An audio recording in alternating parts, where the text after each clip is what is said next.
now. Okay. Okay.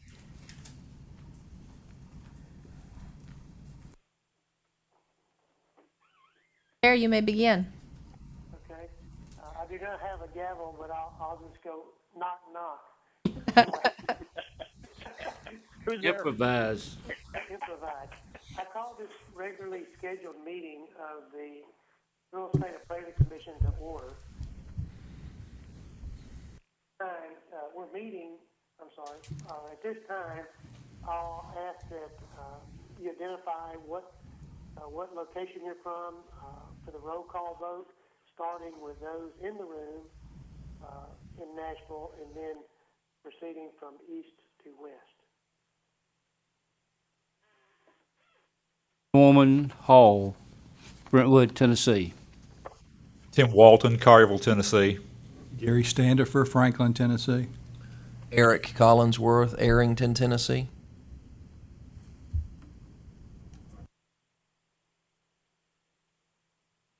All right, Chairman, that's everyone that's in the room. Okay. Can we start with East Tennessee? Fred McCara, Johnson City. Randall Thomas, Kingsport. Okay. And Mark Johnstone, Jackson, Tennessee. That does constitute a quorum to conduct business. At this time, the regularly scheduled commission meeting is now taking place in which room are we in there? 1B. Room B? 1B. 1B. In conference room 1B of the Davy Crockett Tower, 500 James Robertson Parkway, Nashville, Tennessee, with others participating on the commission via telephone. And notice of this meeting was posted on the Tennessee Real Estate Appraiser's website. The agenda was also posted to that website. At this time, I would entertain a motion to adopt today's agenda for Monday, April the 13th, 2015. Norman Hall, so move. Second. So we have a motion from Commissioner Hall to adopt the agenda. Is there a second? Second, Commissioner Walton. We have a second from Commissioner Walton. Is there any discussion on the adoption of the agenda? If not, all in favor signify by saying aye. Aye. Aye. I'm sorry. Let's. I think if Nicole, I'm gonna do it like that, and then I'm gonna ask, is there any that don't? That way we can just hand pull the name out if somebody disagrees. It might be smoother. So if when we vote like this, I'm gonna say it's unanimous unless somebody. Unless you want to go through a roll call each time. That's okay. We do need to do a statement of necessity after this vote. And we also need to do a roll call each time. We won't be able to do it like that. Oh, okay.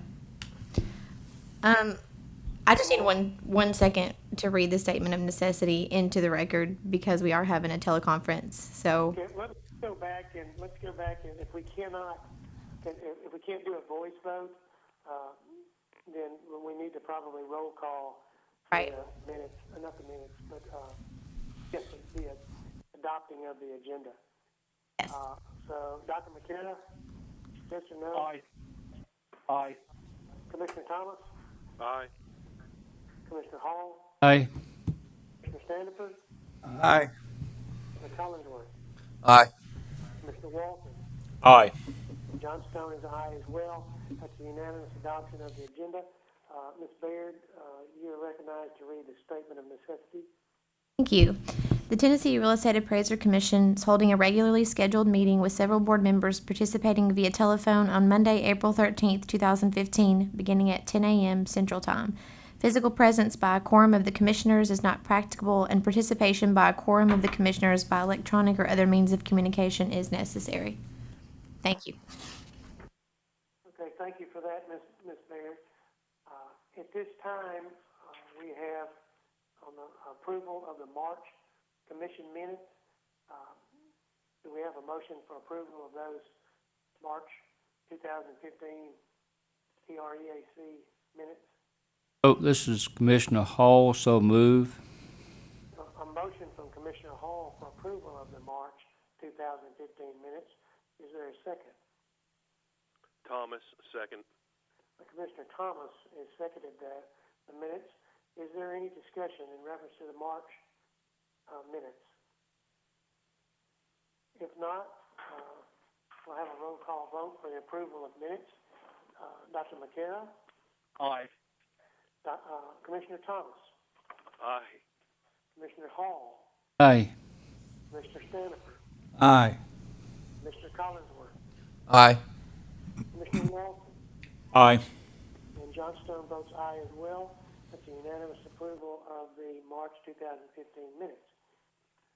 The next item on the agenda was report of experience interviews, and we do not have any experience interviews for today's date, so we'll move on to the education report. And Commissioner McCara, you are recognized, sir. Okay, we've got 6 reports, course applications, and 4 individual course approval. I recommend approval of all the courses and also the individual courses. Okay, you've heard the committee recommendation from the Education Committee for approval of all of the courses as well as the individual course approvals. Is there a motion to that regard? Motion to accept. Commissioner Walton. Second, Standifer. Commissioner Walton has made a motion to accept the Education Committee's recommendation, and it is seconded by Commissioner Stanford. Any discussion? If not, roll call vote. Starting now with Commissioner McHale, Aye. Commissioner Thomas, Aye. Commissioner Hall, Aye. Jennifer, Aye. Commissioner Collinsworth, Aye. Commissioner Walton. Aye. Some votes aye as well. Of the education recommendation. Now we are ready for the director's report. Ms. Avers, you are recognized. Thank you, Mr. Chair. On your reports, you will see the director's report, which includes an update of the budget information, an update of the license status counts, and an update of the complaint status counts. There are no legislative updates this month, and that concludes the director's report. Okay, thank you for that that wonderful report, Director Avers. We are currently under the legal report this time, and I would turn the floor over to Ms. Baird to begin the legal report. Item number 1, 2014-032151. This complaint was referred from the Tennessee Department of Financial Institutions from a consumer alleging that respondent was grossly negligent in appraising his apartment complex. Complainant stated that if the appraisal had been appraised at or above the county assessment, the loan would have been at least less than 70% of value. Complainant stated that with his other properties, the loan is about 40% of appraised values. Respondent sent a very lengthy response to the complaint, contending there is no factual evidence of any kind that would suggest wrongdoing, malpractice, collusion, or any other unprofessional or unethical act by respondent, his firm, or his client. Respondent stated he takes all the allegations very seriously and hopes that the Commission understands the severity of the charges against him. Respondent feels this complaint is based solely on ill-harbored feelings surrounding additional collateral requested by the client. Proper verification of comparable properties was completed and a complete analysis was performed. Respondent stated a complete valuation has been performed with an unbiased value conclusion. The reviewer's conclusions are listed there. All the reviewer's conclusions are kind of lengthy on this report. The respondent did send a response to those conclusions, which is also listed, so if you want to take some time to look over that, just let me know when you're ready for the recommendation. And also, I need to let it be known, this is Commissioner Collinsworth. I need to recuse myself from this report. The appraiser is a friend of mine and contacted me because he had no idea how to address this issue. So, having said that, I need to recuse myself from this one. Okay, At this time, commissioners, if you would, look over the complaint, and then, if, for a few minutes, and then I'll check back in. I'm reading this. It says, with regard to the property appraised, it comes under a class called apartment appraisal concepts and application.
Has the commission had an opportunity, all the commissioners, opportunity to review this?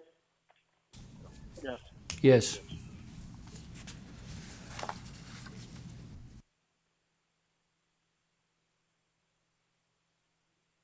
Okay, I think we're okay, Ms. Baird, you may continue. Council recommends the authorization of a civil penalty in the amount of $500 to be satisfied within 30 days of execution of the consent order, 60 hours of courses on general appraiser income approach to be satisfied within 180 days of execution of the consent order, such terms to be settled by consent order or formal hearing. I make a motion, this is Commissioner Hall. I make a motion to dismiss. Okay, we have a motion to dismiss. Is there a second? Is there a second? I'll second that. This is Commissioner McCara. Okay, we have a second, Commissioner McCara. All right, any discussion? Can we just ask Mr. Hall to elaborate on his reasoning? Yes, Mr. Thomas, I think that's a fair question. Number one, in reading over the comments made by the reviewer in this particular one, some of the things I thought were a little bit Mickey Mouse, to put it mildly. Some of the things I thought were outright wrong, such as there was no contract, so you couldn't have a sales history. You couldn't have a history at the listing or anything of this nature. In appraising apartments, there's always been a discussion as to whether or not it should be a fee simple or lease fee. Some appraisers have been of the opinion that anytime you got a lease, you got to appraise the lease fee. Other appraisers say the rents are short term. If you do short term, then you don't need to do a lease fee. I think to make a comment that it should have been a lease fee and not fee simple, to me, is just a Mickey Mouse thing again. Nothing is stated in here about where the property is located, the availability of sales in that area, where the review appraiser is located in relationship to where the property is located. I do not know whether or not the reviewer had geographical competence to do this review or not.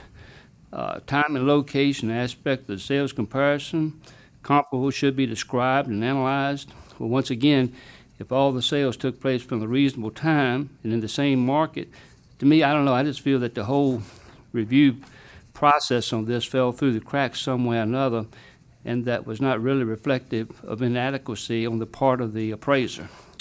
That is why I feel that this should be dismissed. Thank you, Commissioner Hall. Any other discussion or comments? If not, all in favor, we'll do a roll call vote, starting with Dr. McCara, Aye. Commissioner Thomas, Aye. Commissioner Hall. Aye. Commissioner Standifer. Collinsworth, I Collinsworth, recuse, yes, sir. Commissioner Walton, Aye. and Johnstone votes aye as well. This case has been dismissed. Ready for the next one, which will be number 20150000341. Complaint was filed by a consumer and alleged that respondent undervalued a residential property by using incorrect comparable sales data. The complaint alleges that respondent did not diligently research homes that are similar to the subject property, which negligently resulted in an extremely low appraisal value. The complaint alleges that respondent's lack of professionalism and quality of work has caused undue stress on complainant's family and resulted in them not purchasing the home on the scheduled closing date. Respondent sent a response to the complaint, including a copy of the original appraisal report, as well as the complete appraisal file with all verification notes, research, comparables used, and comparables that were discounted. Respondent also included the land sales that were used to extract the price per acre in order to calculate current site value. Respondent stated the cost approach was not required or developed and is not considered to be indicative of current values, as replacement costs are typically higher than when the subject was originally constructed. Respondent stated that there were many properties reviewed for comparison, and due to market conditions, which were well documented throughout the report, respondent felt they were the best comparables available. The reviewer found the appraisal under review to be complete. A review of the appraisal report did not reflect any apparent violations of USPAP. Thus, council recommends this matter be closed with no further action. You've heard the committee recommendation. Commissioner Hall, I recommend that we accept council's recommendation on this. This is- We have a motion to accept council's recommendation from Commissioner Hall. Is there a second? Commissioner Collinsworth, second. Commissioner Collinsworth, second. Any discussion? I would like to make one statement in reference to this. In my tenure on the commission, since we've been hiring outside reviewers, I believe this may have been the first time that I've seen a review where the reviewer didn't nitpick something on there in the report. And I'm just wanting to say for the record, I'm glad to see this at some point in time. Amen. If not, we'll roll call vote. Dr. McCarroll. Aye. Commissioner Thomas. Aye. Commissioner Hall. Aye. Commissioner Standifer. Aye. Mr. Collinsworth. Aye. Commissioner Walton. Aye. Johnstone votes aye as well. Item 2 has been dismissed. We're ready for item 3, which is case 20140300471 and 2014030481. Ms. Baird, you are recognized. Filed as a result of an experience audit of trainee reports. This complaint is made against the supervisor and trainee for failing to comply with USPAP. Respondent sent a very lengthy response to the complaint. All of the issues within the response are addressed in the respondent's response to the reviewer's conclusions. The reviewer was responsible for conducting a review on 3 separate residential properties. The reviewer's conclusions are as follows. So these are kind of lengthy since there's 3 different properties.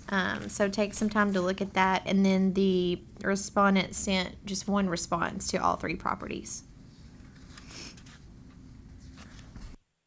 Commissioners?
everyone had an opportunity to review the comments?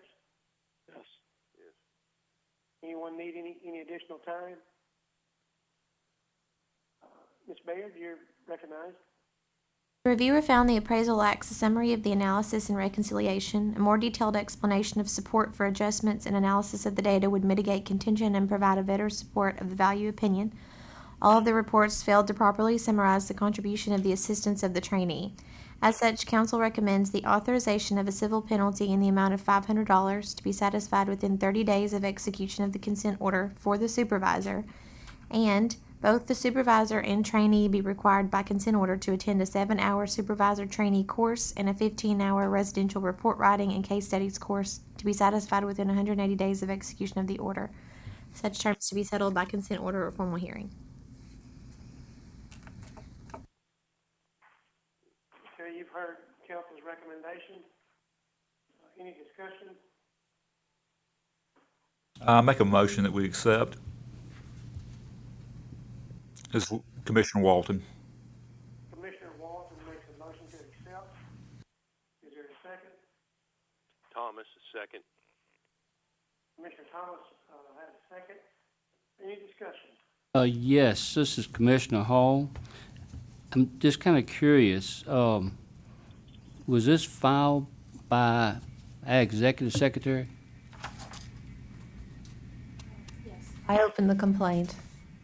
And you opened the complaint as a result of a trainee making an application to be a licensed appraiser or certified general or what? Licensed or certified, yes. I'm sorry, I didn't hear. To become licensed or certified, that's correct. So they had made an application for this, and this was a report, or reports, plural, that you had reviewed. Is that correct? Correct. And one of the items that in all three reports was the fact that the supervising appraiser allowed the trainee to join in on the certification and be recognized at that point for their significant contribution to the report. Is that correct? Sorry, I don't understand what you're, could you rephrase that? What I'm saying, what I'm asking you is, and I'd say 95% of the appraisals that's been reviewed by this commission, when it comes to recognizing assistance, it has been put on the certification page or somewhere in the appraisal report that so-and-so provided significant appraisal assistance. And this has always been acceptable by this commission as being meeting that requirement. Now, this would appear to me that we're now saying that's no longer applicable. Is that correct? Sorry, I don't understand what you're getting at. Well, okay, let me just kind of read you what it says right here. The only indication of assistance found in the report is that trainee assisted in the development and completion of the report. The statement does not provide the client and user with information to allow them to understand the extent of the assistance. What I'm asking you is the fact that we have always accepted the statement that whomever helped in that appraisal to whatever extent. It appears to me that this is going beyond that and asking for a more detailed explanation. Am I incorrect or am I correct? According to USPEP, the trainee is required to describe the scope of work that they performed. And so consequently, the fact that this commission has set as a precedence the fact that as a trainee, they could be recognized in the report as having contributed significant contribution to the appraisal report is no longer acceptable? The trainee has to be recognized in the certification as contributing significant appraisal assistance, and then somewhere in the report, what that significant assistance was needs to be summarized. This argument has gone on also for a long time.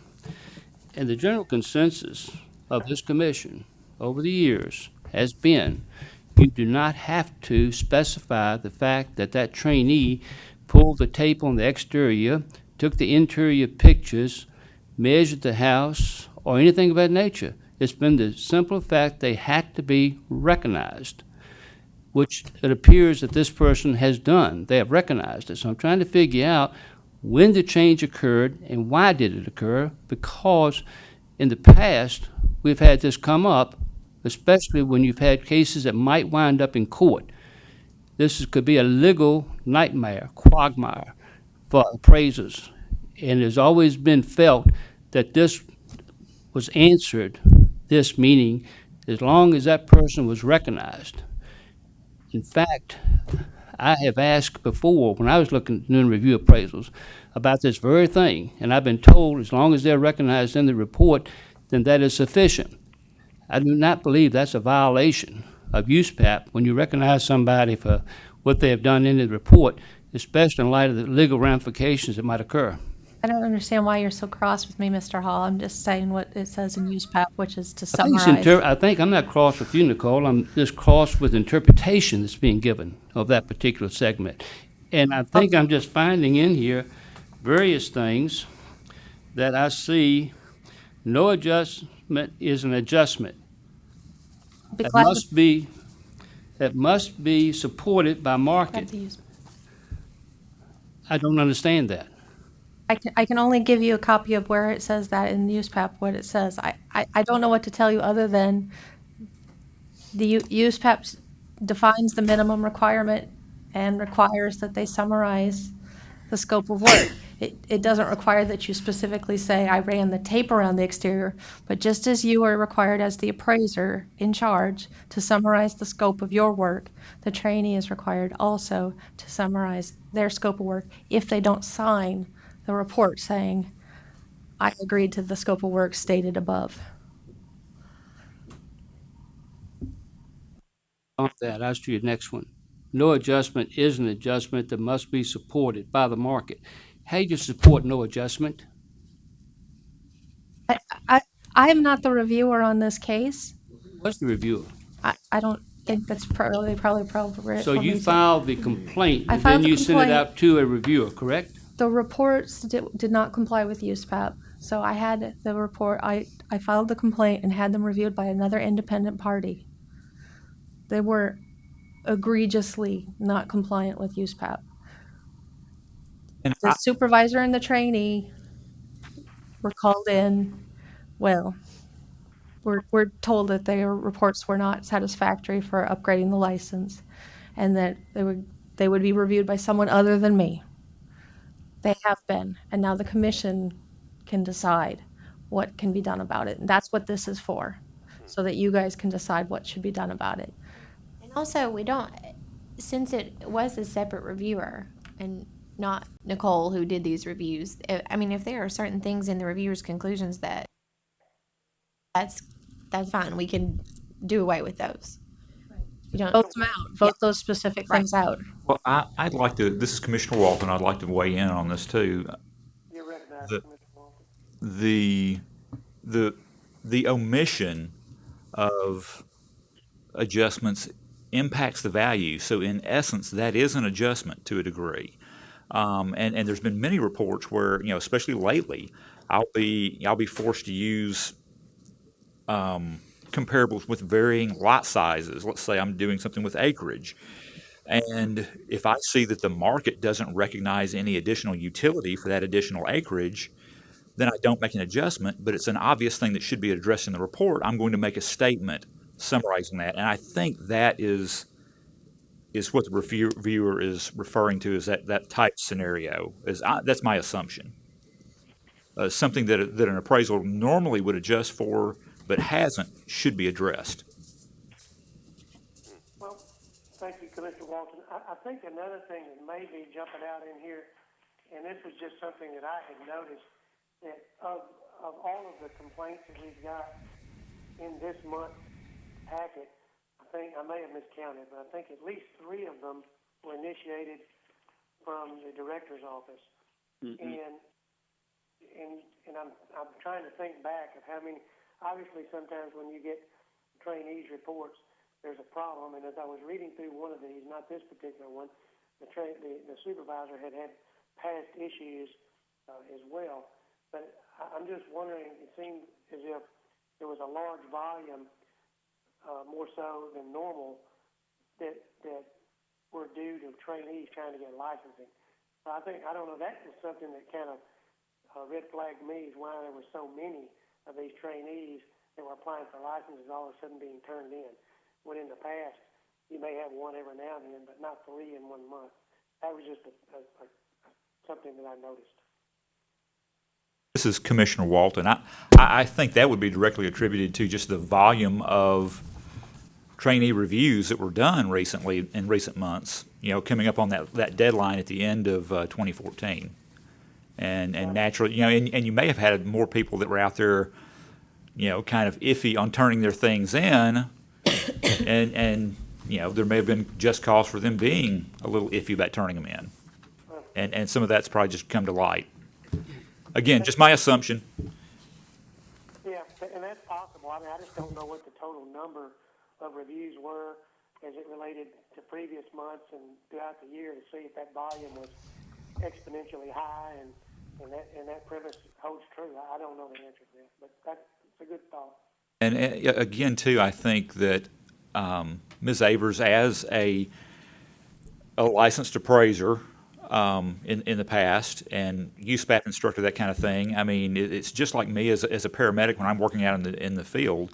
You come into certain situations, you have a duty as a licensed professional to act in certain situations. It's not that you're looking for problems, but when they come to your attention, you have a duty to bring them up for the commission to be addressed. So I think that's just kind of the scenario we're in here. And that may Commi- well be the case. I just thought it was an unusually high volume, but it could be just an anomaly. Mr. Johnstone, I was provided a copy of Standard 2 as relates to the scope of work, and I'm going to read right from the text here. When any portion of the work involves significant real property appraisal assistance, the appraiser must state the extent of that assistance. The names of those providing the significant real estate appraisal assistance must be stated in the certificate in accordance with Standard Rule 2-3. This is the interpretation of this particular section, in my opinion. Once you tell the name of the people and you tell them that you've provided significant, then it becomes a question of how much detail do you go in after that. I think that's a matter of interpretation of that particular rule. I personally think it would be ill-advised from a legal standpoint to go into minute detail as to what your trainees did versus what you do, especially if you have to sit on the court or on the trial up there on the stand and try to answer those questions. I think, in fact, Vince Doling, who was a recent instructor, we were talking about this particular item. And I know a lot of the instructors are in dire disagreement with some of the things are in standards because they do not recognize the ramifications of what it is, so you have to leave it up to interpretation. Like anything, like any other law rule.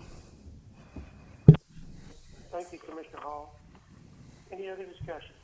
Yes, Chairman Johnstone, can I ask a question, please? Yes, sir. You're recognized, Mr. Stone. Possible to get the previous standards, USPAP, to look?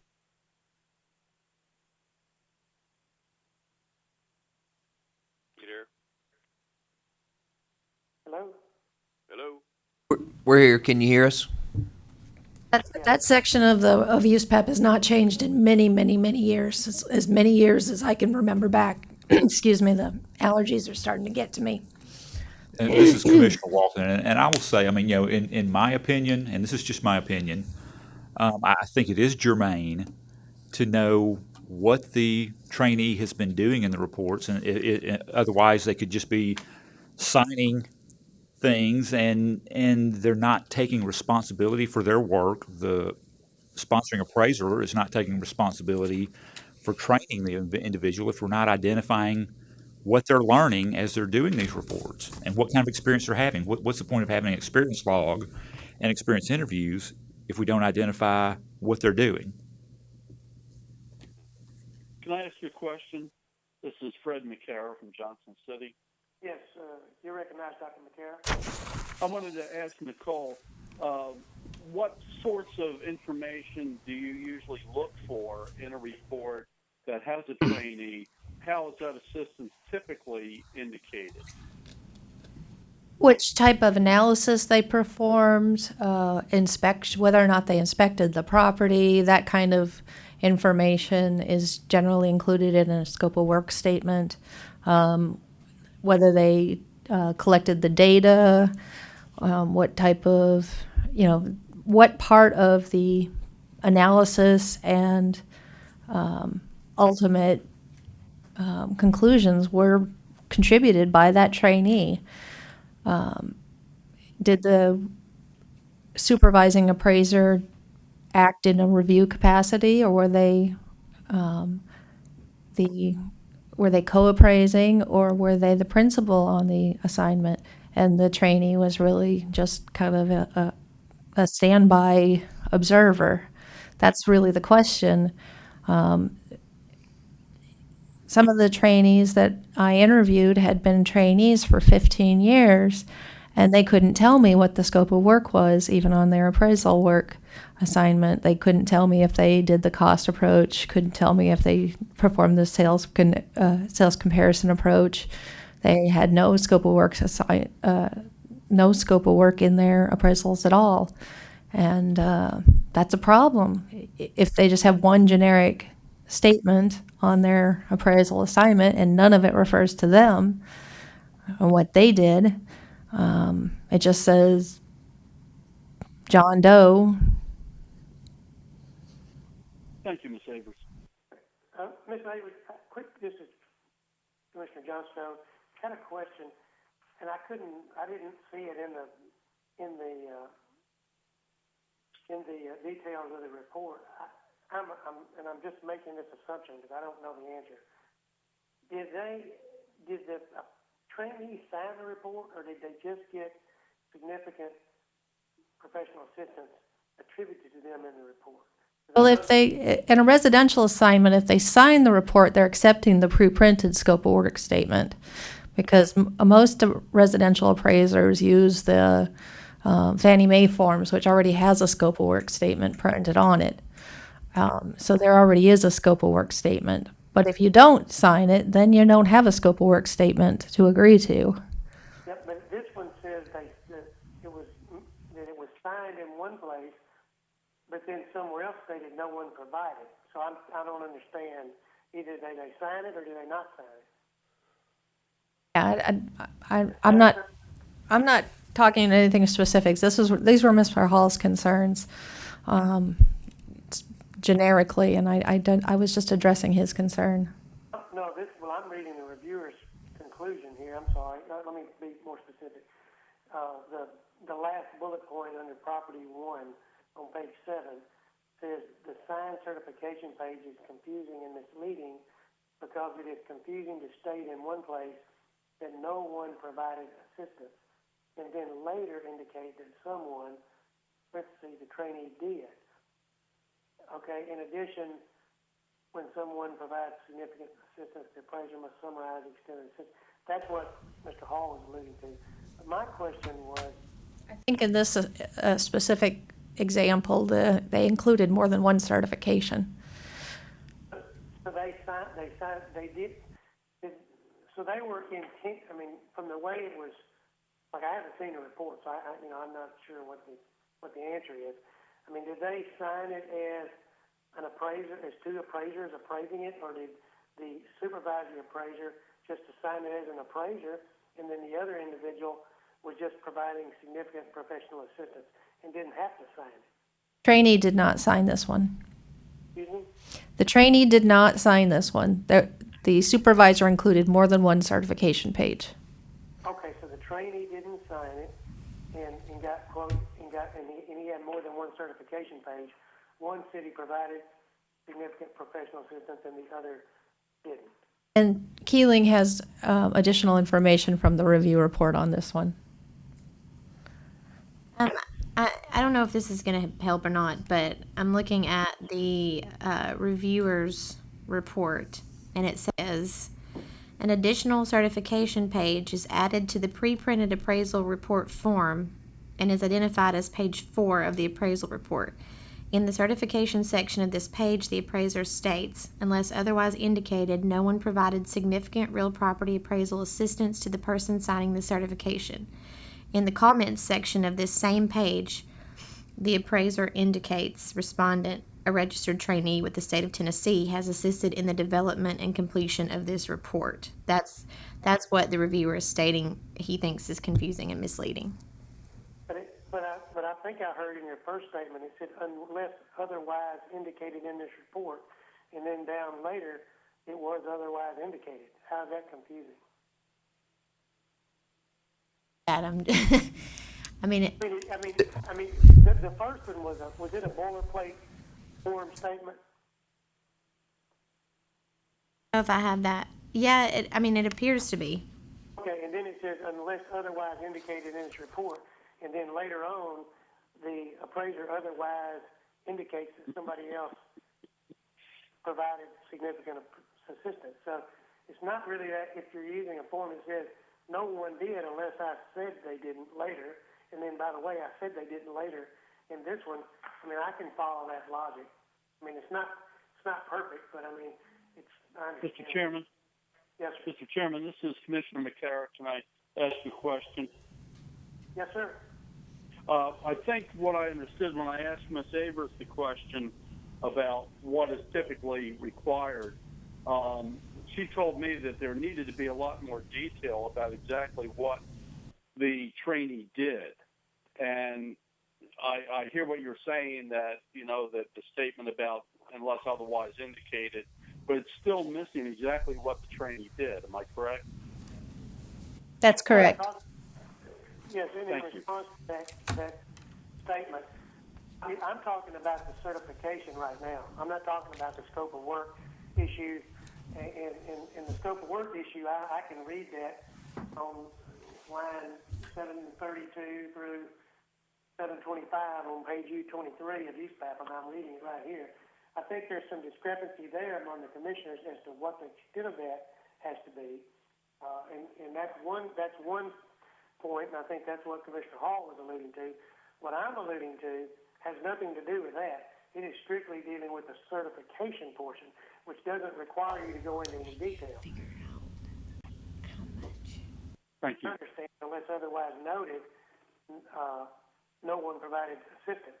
And then at the bottom of that certification, if they're using a pre-printed form that has unless otherwise noted, you can't go in there and modify those forms. You come in at the bottom and say, by the way, Mondo did provide this significant assistance. So I'm just saying that if you're dealing with a form, then that's not that confusing. That's a separate issue from what Mr. Hall was talking about.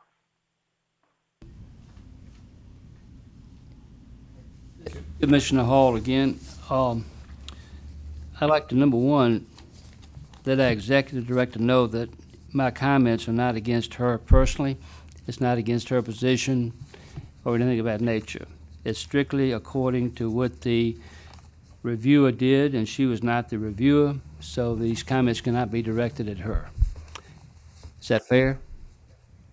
Is that fair? Yes. Thank you. Okay, now, in reading these reviewer conclusions, I really have problems. It says if you don't make adjustments, then you got to prove why you did not do adjustments. I heard Commissioner Walton's comment on that, but trying to prove a negative is very difficult, and that's what it sounds like to me they're asking us to do. Another thing, it just appears to me that the reviewer on this particular, on all three of them, because you got the same comments on all three of them. One of them was a proposed construction, and the appraiser said that this is proposed construction. However, the appraiser did not state that the use of this condition might have affected the assignment results. That I don't have a clue what the reviewer was getting at on that one. What are you talking about? I told you it's on plans and specs. It's a new house. What is your question? To me, the reviewer raises more questions on to his ability to do the review than it does on the appraiser. Mr. Hall, that's a specific use PAP requirement. But That's a specific use PAP requirement. that you do what? Stating, this is That you- Commissioner Collinsworth, stating that the use of a hypothetical condition or an extraordinary assumption might have affected assignment results is part two of the use PAP requirement of noting an extraordinary assumption or hypothetical condition. Commissioner Collinsworth is a hypothetical when you tell someone they're going to do a house, because following the same line of thinking, any appraisal that's done for a proposed construction for the highway department, everything you do becomes hypothetical until it's done, correct? Well, it's not a matter of stating the condition. What use PAP requires is a two-part. It says you have to clearly and conspicuously state the extraordinary assumption or hypothetical condition, and state that the use of the hypothetical condition or extraordinary assumption might have affected assignment results. What the reviewer is stating in this report is they did not do part two of that requirement, which is stating that the use of a hypothetical condition might have affected the assignment results. That is a use PAP requirement. I have a lot of appraisers that get upset with me because I make them make that a follow-up, that they put that in there to hopefully prevent them from coming to this. I would hope Hearing. that this body, pardon me, Commissioner Collinsworth, I would hope that this body would do like judges do at some point in time, that is have common sense when it comes to the law or the rules. It appears that we are violating that very principle. Can I ask a question, please? Yes, Commissioner Sanford, you're. This, I'm going to go back to the scope of service for a trainee. I just want to try to clarify that if I can. I think in days past or in previous times, just stating that there was significant contribution was accepted. I think the more detailed scope of work of the trainee is currently a more recent interpretation of use PAP. Is there any comments on that or any comments from other board members? I mean, has that been your experience or view of the landscape for this particular item? Or is there some other view that may be out there with regard to this? This is Commissioner Walton. I agree with you. I think that, but I think that's the case across the board in everything that we've done, especially in the last 5 to 10 years. The requirements on appraisers have gone up in every aspect of appraising. And I think this is just another one of those things where we're, it's putting a finer point on how things are done in an appraisal and an appraisal report. Right. So, but I guess and previously, I think you're telling me you saw the same thing, that it was acceptable to just say someone provided significant. Correct. I'd say, 10, 15 years ago. This Commissioner. About that far back, but This is Commissioner Collinsworth, and here's my opinion on it. It comes down to your interpretation of use PAP. It comes down to the individual reviewer's interpretation of use PAP. Use PAP has a lot of black and white, yes and no, must, or it's wrong, and use PAP has a lot of items that are gray. And one of the items that Commissioner Hall brought up, we're discussing right now in regards to documenting or announcing the extent to what amount of assistance was given is a very gray area, and it comes down to the reviewer's interpretation of that. If you disagree with that, we discuss it, we disclose it, and we can strike that portion of it if we want to. However, the other point that Commissioner Hall brought up in regards to the hypothetical condition is a must. When it says in use PAP that you must do this or else, and you leave that portion of it out, then that is a violation of that portion of use PAP. There's no other interpretation of that whatsoever. When someone says you must do something and you don't do it, then you're not following the requirements for that portion of the appraisal report. is it other members' understanding that the scope of work for a trainee currently under this edition of use PAP must be included in the report, or can it be included in the file data?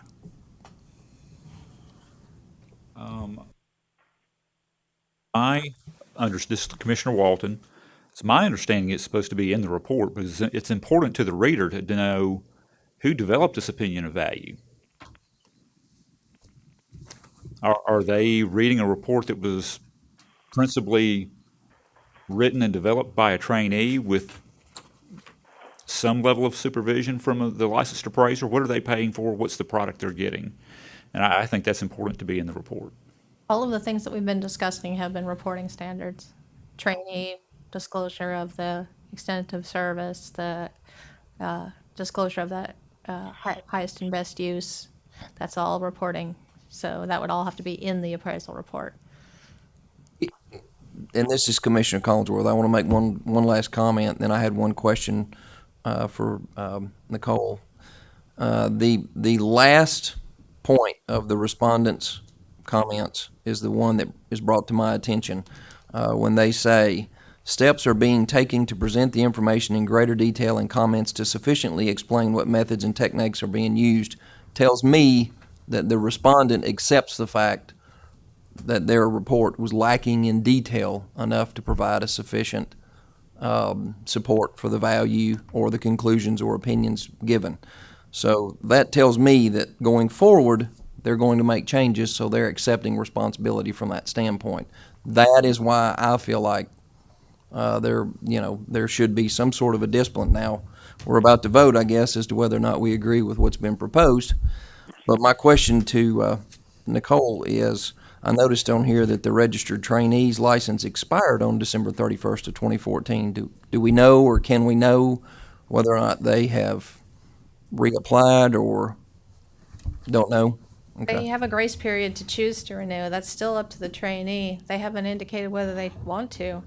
I don't know. They might be freaked out because of the whole 2015 requirements, because now they're on the new requirements. Right. Okay. So they would have to, if they reapplied, they would have to take the trainee course anyways under the new. Is that correct?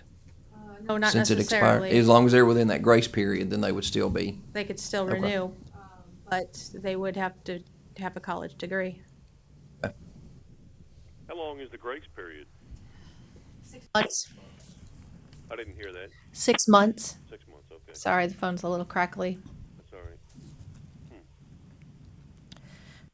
They renew by June 30th. They can renew a late fee.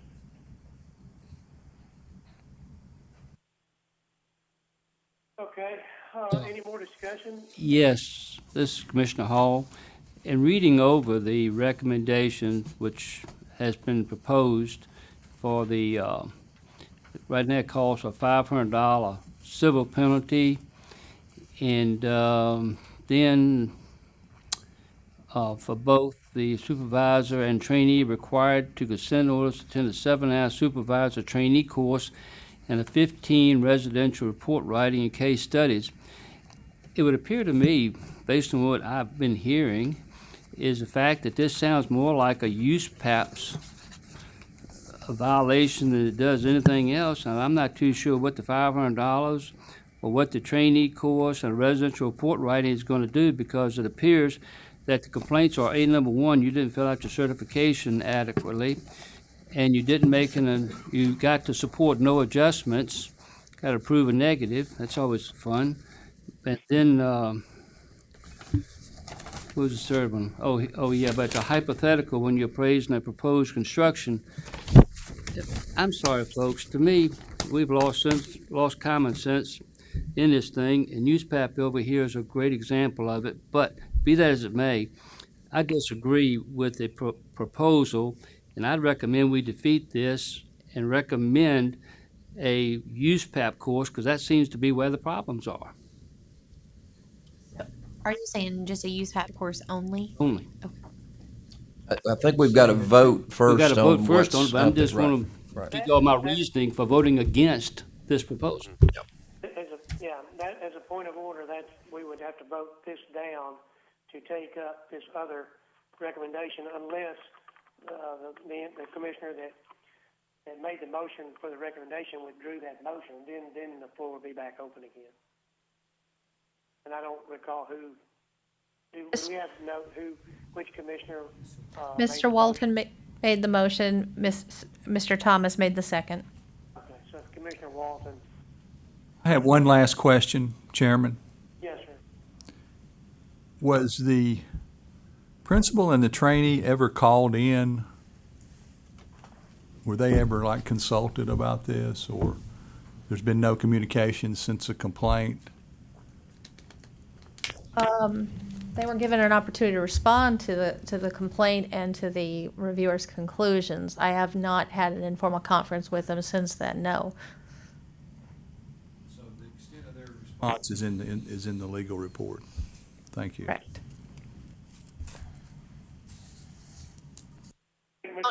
We don't tend to do informal conferences until after the board authorizes a consent order. That's when the board has given us indication of how you guys want it to. Only if they ask for an informal conference. We don't just throw it out there. Real quickly, this is Commissioner Walton. Before we vote, I'd like to kind of respond to, just some of my views to Commissioner Hall's suggestion of just a USPAP course. Is that, yes, these are all USPAP violations because that's what we enforce here. But primarily, as the executive director pointed out, they were reporting issues within USPAP. And that's why I think that it's on point to have them do a residential report writing class where they actually see case studies and how USPAP is applied in writing that report. So I think that's apropos in this situation. Okay, any other discussion before we vote? Can I ask for a clarification? What exactly are the, we've had a lot of discussion here. What exactly is it we're going to be voting on?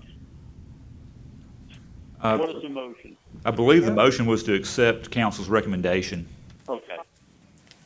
So the council's recommendation was a civil penalty in the amount of $500 to be satisfied within 30 days of execution of the consent order for both the supervisor, or for the supervisor and both the supervisor and trainee, both be required by consent order to consent a 7-hour supervisor trainee course and a 15-hour residential report writing course and case studies within 180 days of execution of consent order.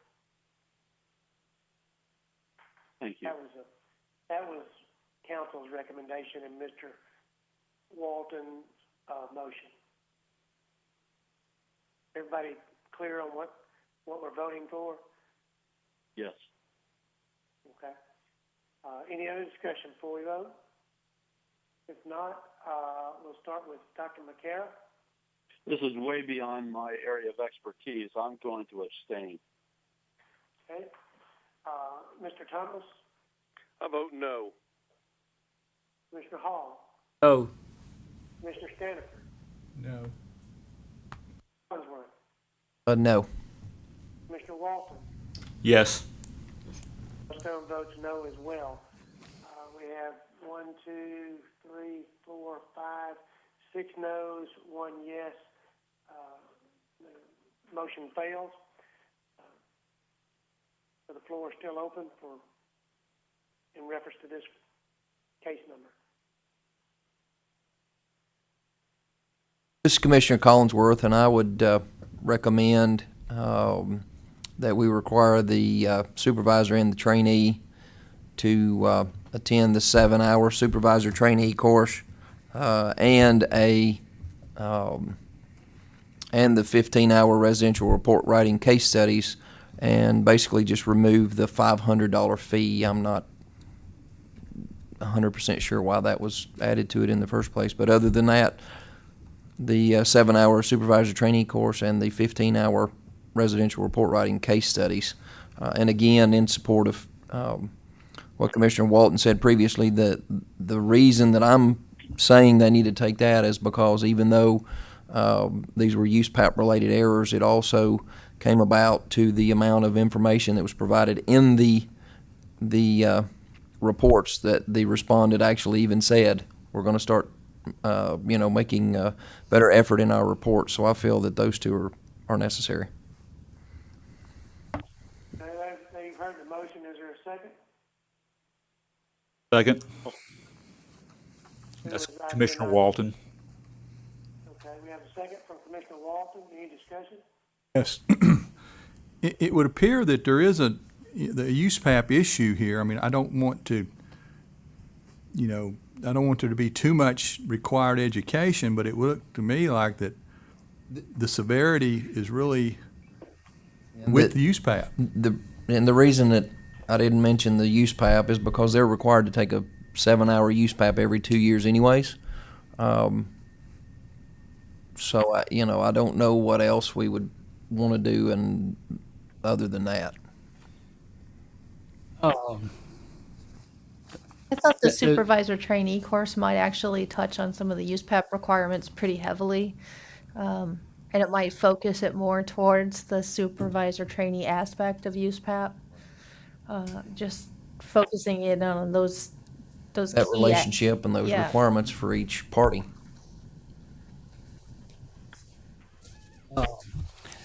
Any other?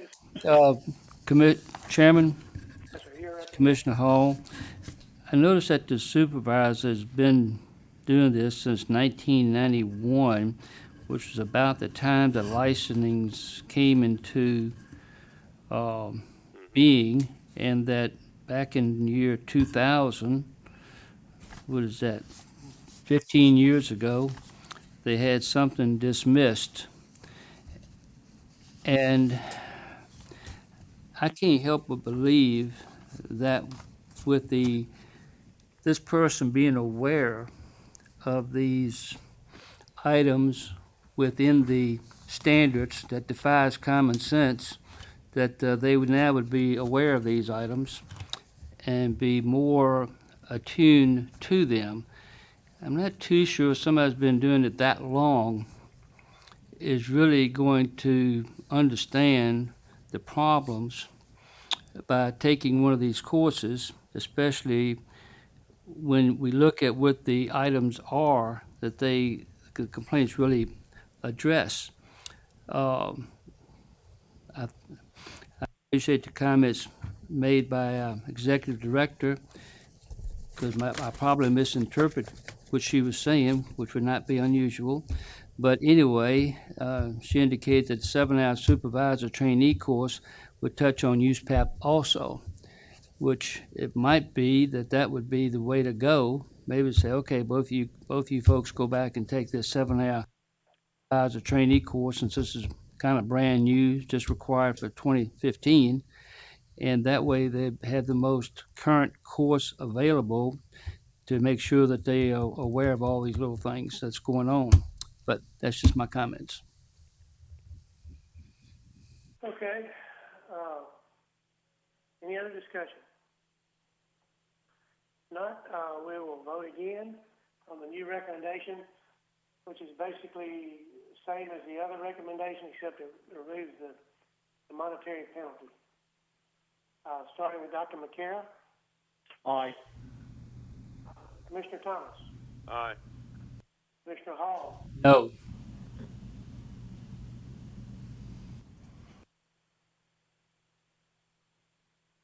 Commissioner Staniford, Yes. Commissioner Collingwood, Aye. Commissioner Walton, Aye. and Johnstone votes no as well. So that's 1, 2, 3, 4, 5 yes, 2 no. Motion passes. Okay, we're ready for the next case, which is number 4, 2014-029511, 2104-029591. Ms. Baird, you're recognized. Complaint was also filed as the result of experienced audits of trainee reports. This complaint is made against the supervisor and trainee for failing to comply with USPAP. Significant competency issues and reporting issues were noted. Residential reports with effective dates in 2014 were completed on 1993 Fannie Mae forms for uses other than mortgage lending. Intended use and users were never clearly identified in the report. Approaches to value were not reconciled, and there was no support for the site value opinion. Many unusual adjustments were made with no comments. The use of superior quality comparables with no comments or adjustments were also indicated from photos in the appraisal report. There was no reconciliation for location of in-town versus rural properties. Certifications were inappropriate and referenced either 1999 or 2005 USPAP and departure rule for appraisals complete in 2014. The report failed to include the trainee's significant appraisal assistance and the 3-year service certification. The reports also did not report the scope of work performed by the trainee. In addition to the above, this trainee has submitted multiple reports for experience review, all of which have been rejected. Appraisals were submitted by the trainee for experience review June 17, 2013. Additional report was requested July 2nd, 2013. Additional reports were requested on 9/20/2013. Reports submitted for interview November 17, 2014 were rejected for experience hours, and in this complaint was opened in order to have the matter reviewed by an independent reviewer for USPAP compliance. There are also 3 properties on this particular matter, and the reviewer's conclusions from the independent review are listed there. We did not get a response back from the respondent as to the reviewer conclusions in this matter. So if you need to take a few minutes. Okay, thank you, Ms. Baird. If you would, briefly read those comments and then we'll discuss the case.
Okay, has everyone had an opportunity to read the comments?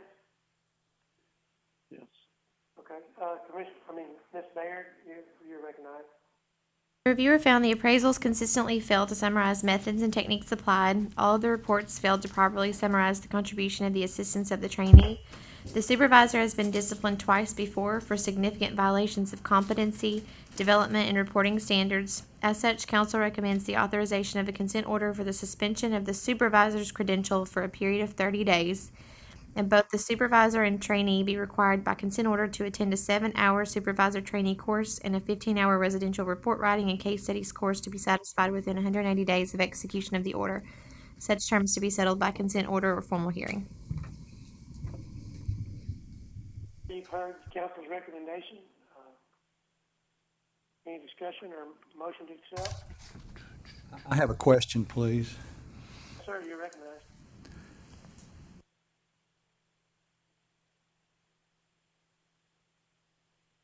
And after 30 days, I mean, what is the thinking there? A past history on the discipline, and there was so much of it previously for competency issues, and it was pretty clear that education and civil penalties hadn't rung the message home previously. That I didn't know what would, yeah, and so it would be an automatic reinstatement after 30 days because there isn't anything else attached to it. They'd still have the 6 months to take the classes. But I mean, unless you want to do a gigantic civil penalty and hope they learn from that, it seemed like maybe the 30 days would shake them awake. I don't know what else to say. This is this is one of the most egregious cases of incompetency I'd ever seen. I mean, a 1999 certification, really? Really? That, and the departure provision and all that stuff, that's been long gone forever. Yeah. Okay, any other discussion? I had just, this is Commissioner Hall, I have a question for, I reckon, Mrs. Gamber, who's our legal beagle over here. Ms. Gamber, on property 3, is the review appraiser from the same area where this property is located? Hold on just 1 second. Let me look.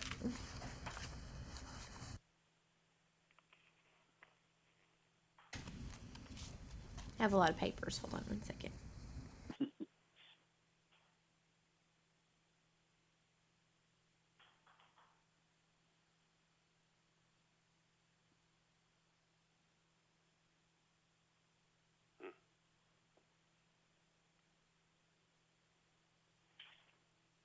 With the city where this property is located, so you might be able to better answer that. I don't know the location of that.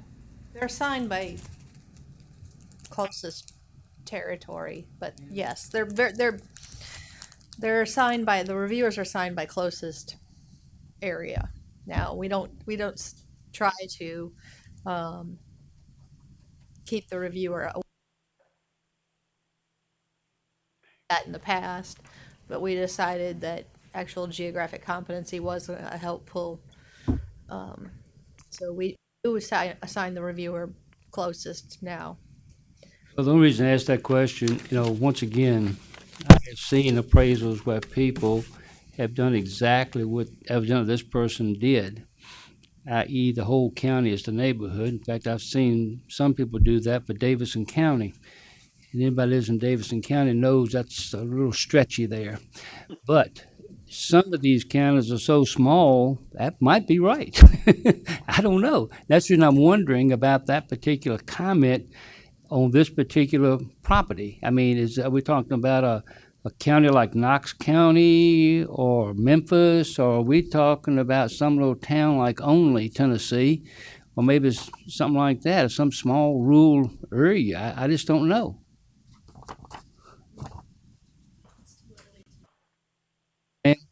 Early to know right now. We have to take the specific territory information out because. Okay, any other discussion? The only discussion that I would like to continue, and this would apply probably to all of them, I just do not feel comfortable making decisions based on the information that's being provided by these reviews.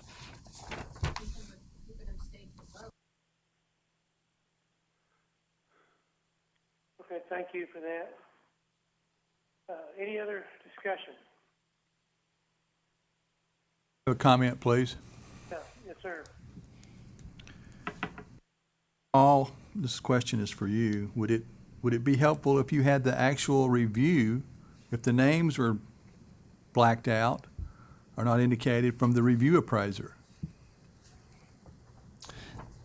That would probably be helpful. However, I will go one step further and say that in all probability, the legal ruling will be if you know anything at all about the decision you're ready to make, you know too much. So consequently, I would love to have it, but I'm not too sure it would be provided, simply because if just eliminating the name of the review appraiser would probably not eliminate the other information that you would need to know about where the property is located, what's the validity, of this information. So once again, I don't know, and the comments that are made in here almost appear to be like the tax assessor's office is 100% correct. I don't know whether they are or not, personally speaking. But anyway, to me, the comments that are made by this reviewer, to me, leaves more questions than answers. However, it also appears that the person who violated these things, unfortunately, has a history and a track record. I have one other question, please. Yes, sir. And this is just try to get some clarification. What is the legal reasoning for not providing us the actual review? Can you just educate me to that? Well, the reasoning really is that I try to provide as much information as I can at this phase because the report itself is done from me. The review report is done for legal counsel. So it's kind of our opinion that if you wanted to get that information, it would have to be discoverable at the formal hearing phase. Because if I gave you everything right now, it seems like everybody would just be biased. There wouldn't really be anything to discover in the formal hearing. This is just probable cause, so this is just the step of, do you think discipline is needed, This would or does be, it stop here? this is similar to an expert witness in Correct. case there's a trial. Right. Okay. This is Commissioner Collinsworth.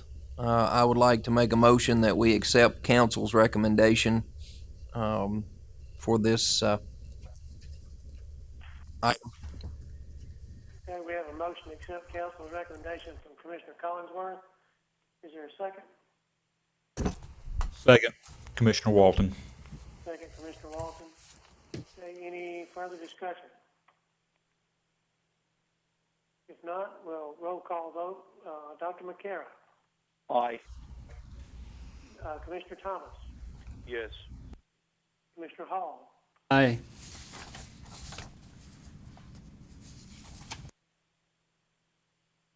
Commissioner Standiford, Aye. Commissioner Collinsworth, Aye. Commissioner Walton. Aye. Einstein votes aye as well. So council's recommendation is approved.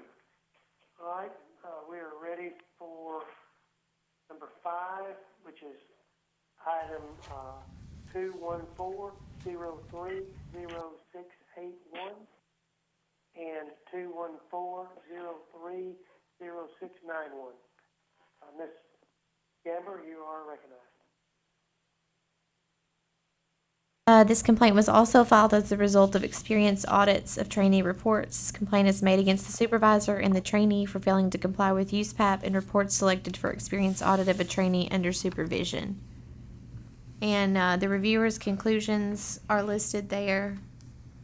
The respondent did make a response to the complaint itself. I did not list it there because a lot of it was the same as their answer to the reviewer's conclusions, so it was kind of monotonous. And this one is extremely lengthy, so take as much time as you need.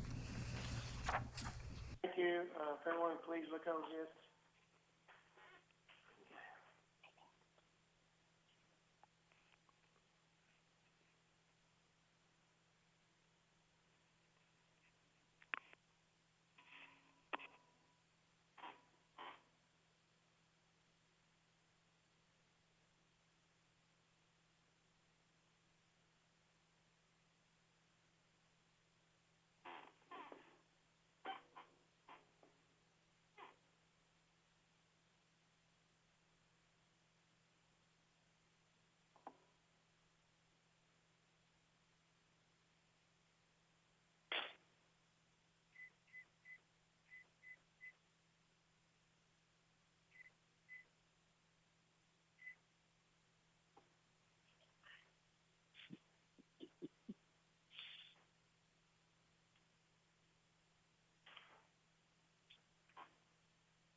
Okay, has everyone had a chance to review? You need more time.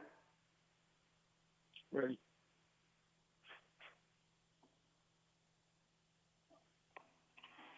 Oh, sorry. Sorry, guys. Council recommends the authorization of a civil penalty in the amount of $500 to be satisfied within 30 days of execution of the consent order for the supervisor, and both the supervisor and trainee be required by consent order to attend a 7-hour supervisor trainee course and a 15-hour residential report writing and case studies course to be satisfied within 180 days of execution of the order. Such terms to be settled by consent order or formal hearing. Okay, you've heard council's recommendation. Any discussion?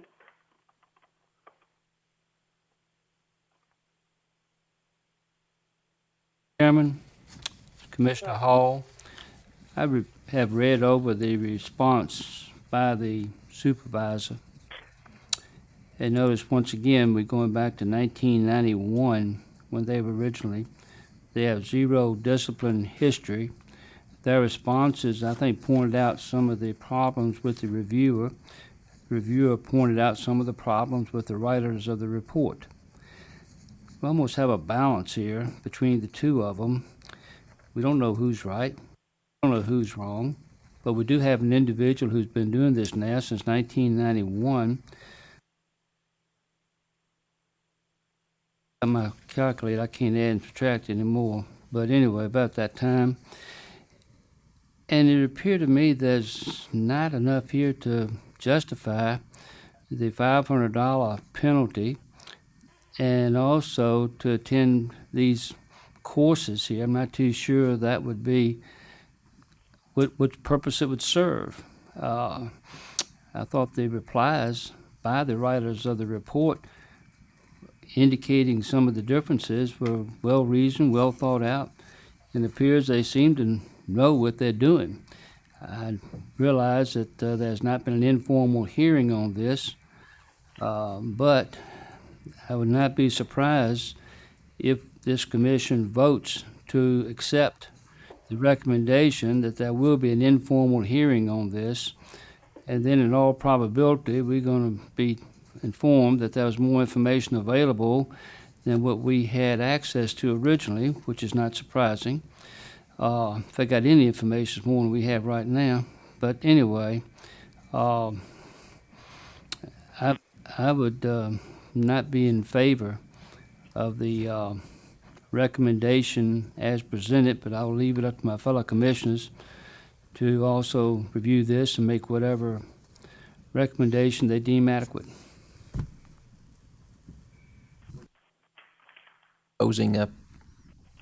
Okay. Anything, further Mr. Hall? discussion? Or do Board we of have a- dismissal? Probably not.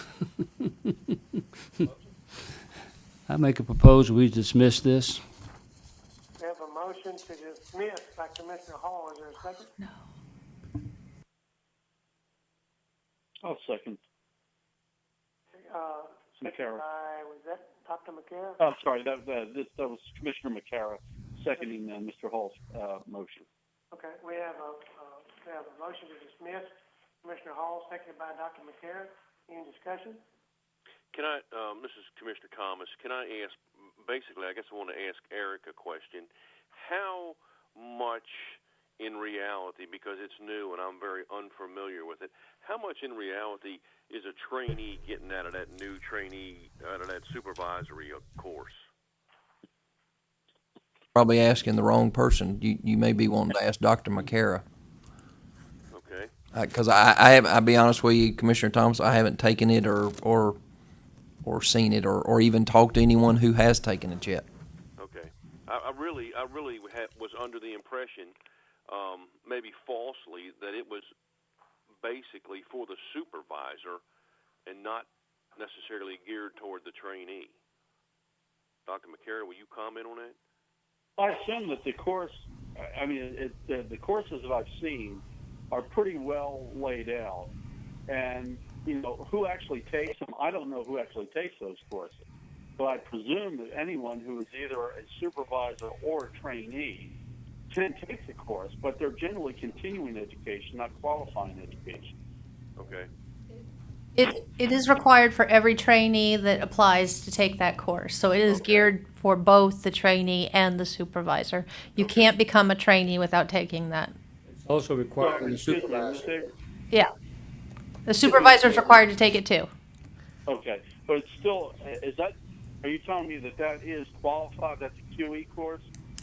Well, it doesn't technically meet the definition of qualifying Exactly. education, but at the same time, you can't get qualified without it. So That's kind of an oxymoron, isn't it? it is. It's a qualifying continuing education. It's That a needs to be 7-hour worked on. qualifying course. Yeah, it sounds like that needs to be worked on, but that's not what we're here to do right It now. it's an AQB oxymoron because the AQB requires it, and yet they don't meet their own definition of qualifying education. Yeah, like I said, that may be more important for some higher level discussion. Any other discussion? Yeah, I would like to make a comment on what I saw reading through the reviewers' comments and the response. A lot of this to me was pretty black and white. There's a lot of things that are just flat missing from the work file. There wasn't supporting evidence for a lot of the information in the report in the work file, and to me, that's a pretty serious violation. You're just pulling stuff out of the air and throwing it in a report with no factual evidence to back it up. And to me, that's something that needs to be corrected. And I think we need to send a message on that. Okay, any other discussion? Seems to be a real emphasis on the residential report writing and case studies. Is that, must be a pretty good course, I would assume. Well, one of the reasons is it's very difficult to prove development issues. With USPAP, the whole standard one thing, it's very difficult to prove a standard one violation. Whereas report writing issues are very evident. It's very easy to see when somebody has failed to report things. And when somebody's report writing is poor, you can really, really see it in an appraisal report. And a lot of appraisers just haven't developed that skill. So sometimes appraisers who have been appraising for a really, really long time have not developed that skill, despite the fact that they've been appraising forever because they never received the proper training when they were initial appraisers. There's some very good courses out there now, and they just maybe not have taken advantage of education that's available. Instead, they're taking 7-hour courses, knocking their CE out. Maybe they need to think about 15-hour courses to improve an area of weakness. Do they offer a course on maintaining a proper work file? Is there a specific one for that you're aware of? They should. I know that Light bulb. the AQB is looking at, and I don't know if they're going to do it, but the AQB is looking at developing a course specifically for where they're looking at what different states are specifically disciplining appraisers for, and then developing a course towards rectifying areas where appraisers are falling short.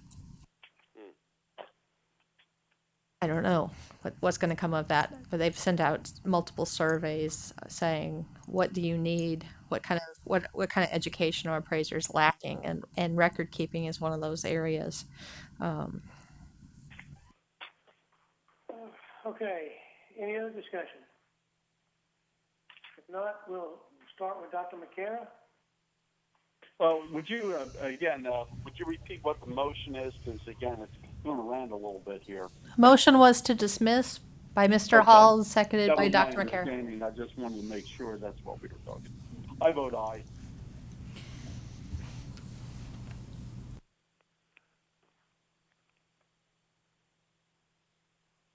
Are you still there? Because I don't hear a thing. Hello? Yep. Hello? Yeah.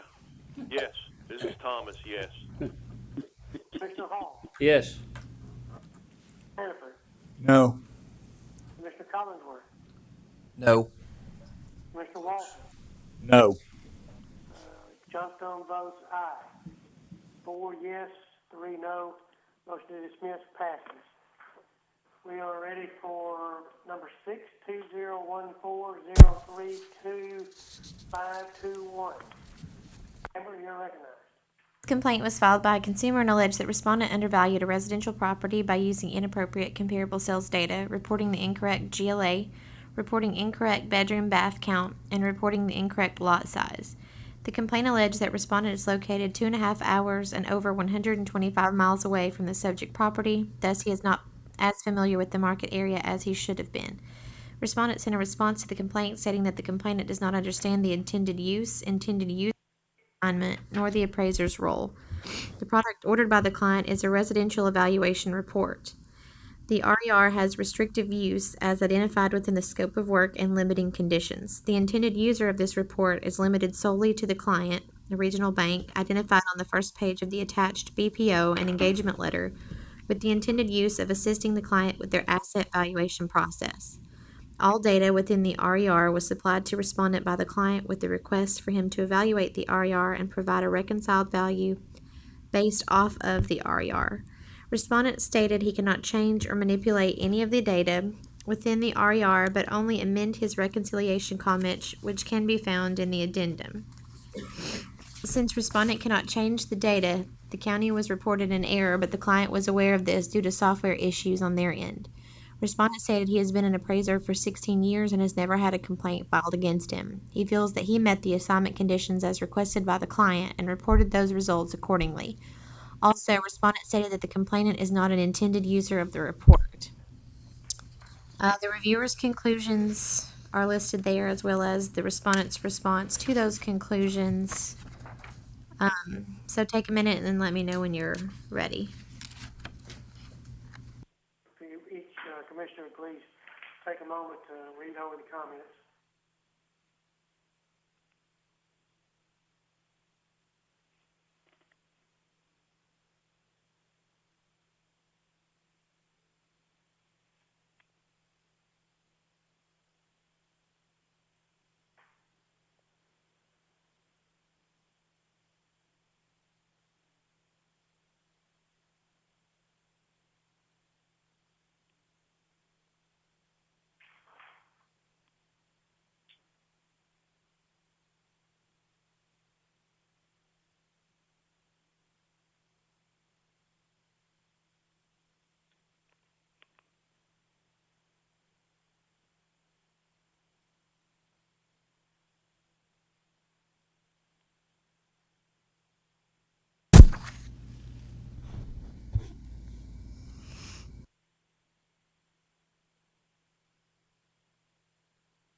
Okay, has everyone had a chance to review the comments? Yes. Ms. Gambler, proceed. The reasoning and recommendation is also kind of lengthy because we've included some statutory language in there. I don't know if you want to maybe just take a second to look at that too. Or if you want me to read it out loud, it's probably not necessary. So, If everyone would just briefly read over that.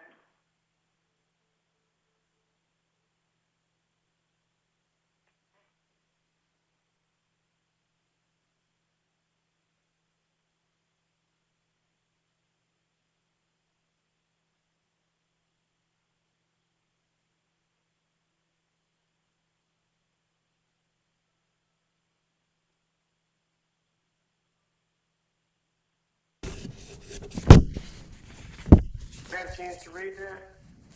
Yes. Okay, any discussion?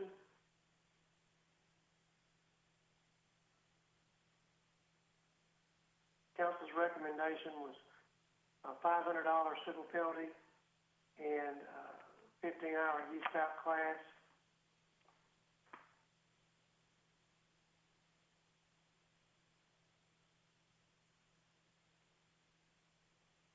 Hello? This is Commissioner Collinsworth. I move to accept council's recommendation. We have a motion to accept council's recommendation from Commissioner Collinsworth. Is there a second? Second, Commissioner Walton. Okay, Commissioner Walton seconded. Any discussion? The need to take the use tax course seems a little stiff. given the experience of the appraiser and the lack of previous violations, is there some specific part that was at fault here that might need to be brushed up, or is it the whole 9 yards?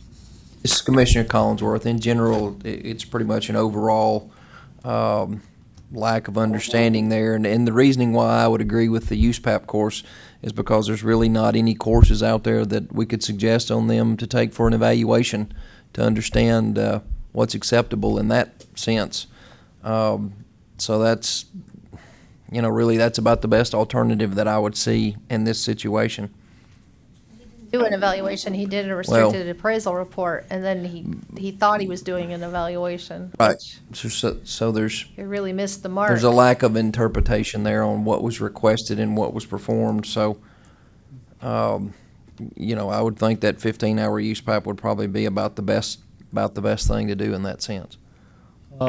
This is Commissioner Hall. Commissioner Collinsworth, would you agree with deleting the $500 fine and just go for the course? Um, I take a course, a 15-hour course, that's going to be expensive, going to lose a couple days. I was thinking $500 just might be possible. I will, if Commissioner Walton will remove his second, then I will remove my. The USPAP course is the important portion of this one, so I will remove my recommendation and edit it if Commissioner Walton would remove his second. You know what? I'm fine with removing the civil penalty, but I do think, in the strongest terms, this appraiser needs to be put on notice as to what the difference between an evaluation and a restricted appraisal is when we issue our findings. Okay, then I will remove. I will edit my motion to require the 15-hour USPAP course. Okay. All right, we've got the motion has been edited, revised to include the 15-hour use course only, and that's by Commissioner Collinsworth. Is there a second? Commissioner Walton, are you still seconding that? I will second. Okay. And I agree with Commissioner Collinsworth's assessment. There's really nothing out there. There's no courses that I'm aware of that distinguish between evaluation and a restricted use appraisal. And so, unless he just sits down and reads the guidelines himself, he's never going to figure that out. I don't think we can force him to do it. Sounds like it's a good idea for a new course. I think it would be. It would be a good course, although some of the appraisal bodies would frown on that.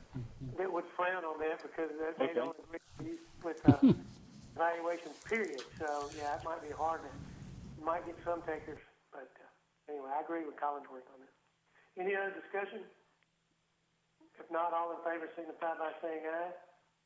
Roll call, Oh, wait. please. Yeah, sorry. Got to do a roll call. Roll call. Apologize. Dr. McCarroll? Aye. Commissioner Thomas? Aye. Commissioner Hall? Aye. Commissioner Staniford? Aye. Commissioner Collinsworth? Aye. Mr. Walton? Aye. And John Stone votes aye as well. Recommendation is approved as presented by Commissioner Collinsworth. We are now ready for number 721500371. Ms. Cameron, you're recognized. This complaint was filed by a consumer and alleged that respondent undervalued a condominium by using inappropriate comparable sales data. Respondent sent a response to the complaint stating he was engaged to perform the appraisal for the subject property for the homeowner. The appraisal assignment was accepted and the initial steps were performed with the contact of the homeowner. An inspection date was set, and on that date, respondent arrived at the subject property and performed an appraisal inspection. The home is an attached condo with basement living area, which is atypical for the area and the style of residence within this market area. After physical inspection of the property, respondent returned to the office and began the appraisal assignment procedures. As he gathered data via the typical sources, it became apparent that resold data for this specific type of residence was very limited. After searching the sources, local MLS provider, and public tax records, respondent stated he used the best available data that was found during these searches to reconcile his final opinion of market value for the subject property. The reviewer's conclusions are short on this one. They're listed there. And the recommendation is closure with the letter of caution, cautioning respondent as to the importance of explaining and supporting respondent's conclusions in future appraisal reports. I know it says warning there. I did not mean to write warning. It just gets stuck in my mind sometimes. I know you guys prefer caution, so I apologize. Mr. Hall, I recommendation, we accept council's recommendation. Okay, we have a motion to accept council's recommendation, which is closure with a letter of caution. And that's from Commissioner Hall. Is there a second? This is Commissioner Collinsworth. I second. Commissioner Collinsworth is seconded. Is there any discussion? Just wanted to know what the reason for the kind of light treatment here, council, compared to some of the other cases. Was this a more minor infraction? Yes, in my opinion, and they also there's no disciplinary history, no prior disciplinary history involved here. Okay, thank you. Just trying to figure out how all this works. I understand. Me too. Any other discussion? If not, Dr. McCara, Aye. Commissioner Thomas, Aye. Commissioner Hall, Aye. Commissioner Stanick, Aye. Commissioner Collinsworth, Aye. Commissioner Walton, Aye. and Johnstone's aye as well. Motion to close with letter of caution is approved. The last one, number 82015006301. Ms. Gamber, you're recognized. This complaint was filed by an appraiser and alleged that respondent AMC sought to influence the results of an appraisal by attempting to make the appraiser change the description of the improvements relating to the condition of the carpet. Respondent sent a response stating that at no time did respondent say anything to complainant or anyone else about being removed from respondent's panel. Respondent stated complainant is currently an active appraiser on respondent's roster and completed an assignment on March 19, 2015, which was assigned after his complaint. Respondent stated that complainant went on to tell respondent that the complaint was a misunderstanding. Respondent inquired about the carpet from complainant indicated that he had been told the carpets were stained and dirty, but other parties indicated they could be cleaned and serviced and had some remaining life. At this point, it was the first time complainant had expressed there may be a health and safety concern regarding the carpet. This was expressed verbally, and there is not a report outlining any health concern for the carpet. Respondent stated complainant asked for his suggestions, and respondent indicated that in order to help the reader of the report understand what was being conveyed, respondent indicated he was going to include comments about the carpet based on the photos currently supplied in the report, which did not indicate any issues with the carpet. Respondent stated that after speaking with everyone involved, including complainant, he believes the entire situation was a misunderstanding and blown out of proportion. Respondent stated it has no intention of removing complainant from the panel, and staff did not attempt to improperly influence the complainant. The complaint provided no evidence of a violation on the part of respondent, nor did it provide evidence that respondent has removed complainant from its panel. As such, council recommends this matter be closed with no further action. You've heard the council's recommendation regarding this case. Any discussion or motion? I move to accept. This is Commissioner McCara. Commissioner McCara has moved to accept. Is there a second? Second. Thomas. Commissioner Thomas has seconded. Any discussion? If not, Commissioner McCara, roll call. Aye. Commissioner Thomas, Aye. Hall, Aye. Commissioner Stanifer, Aye. Commissioner Collinsworth, Aye. Commissioner Walton, Aye.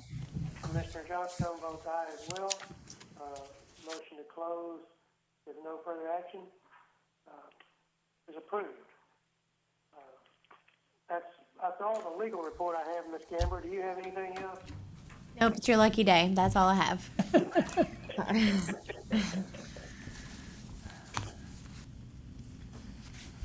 Agenda with any new business? Is there anything new that we need to take up, or Ms. Avers? I have no new business for you.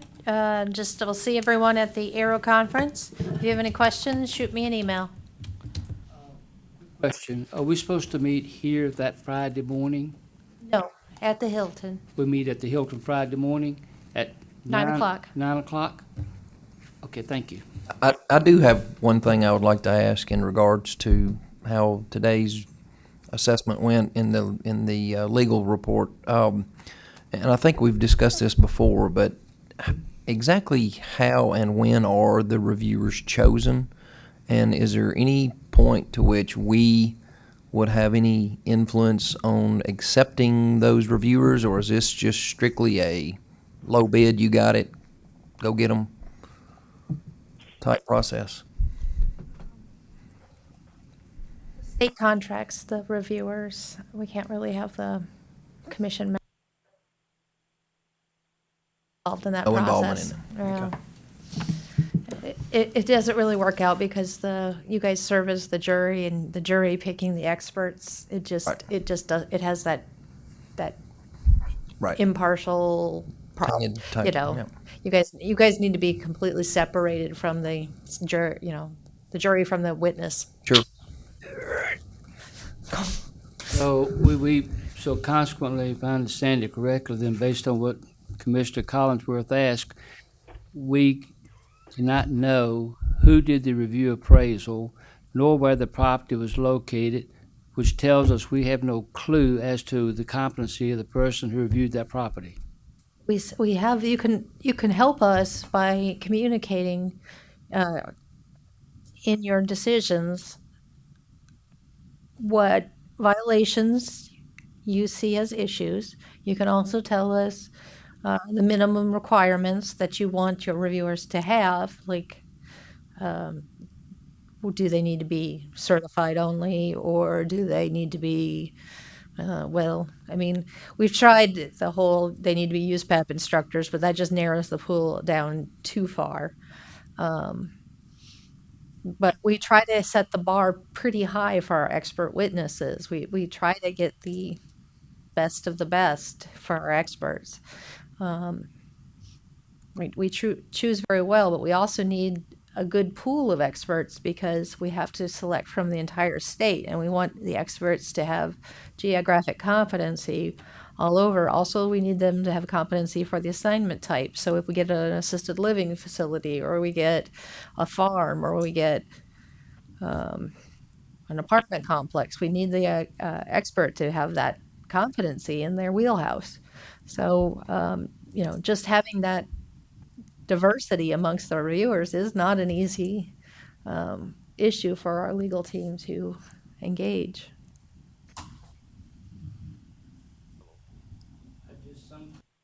I just sometimes wonder if these review appraisers could stand up to the same scrutiny that they give some of the appraisals that they review. But that's why we have the formal hearing process. They're going to have to sit in front of you and do that. But you don't see their entire reports on the probable cause. You're just seeing a snapshot. If they watch this, or if they're required to view the hearings or anything to that extent as part of their application and acceptance of working with the state? I get feedback that they do, yeah. Okay. They also have to submit 3 appraisals to other review appraisers before they can start reviewing. But they all went through the same process to get their credentials. So, yes. Okay, any other discussion on the new business? Just a question. When is the Aero conference again, Ms. Everts? May 1st through 3rd. May 1st through 3rd. Thank you. Okay, anything else? That would be all. I make a motion, we adjourn. Motion to adjourn, Commissioner Hall, is there a second? Second, Commissioner Walton. Commissioner Walton, second. Roll call, Commissioner McCara. Aye. Aye. Hall. Aye. Commissioner Standiford. Aye. Mr. Collinsworth. Aye. Mr. Walton. Aye. Dustin votes aye as well. We stand adjourned until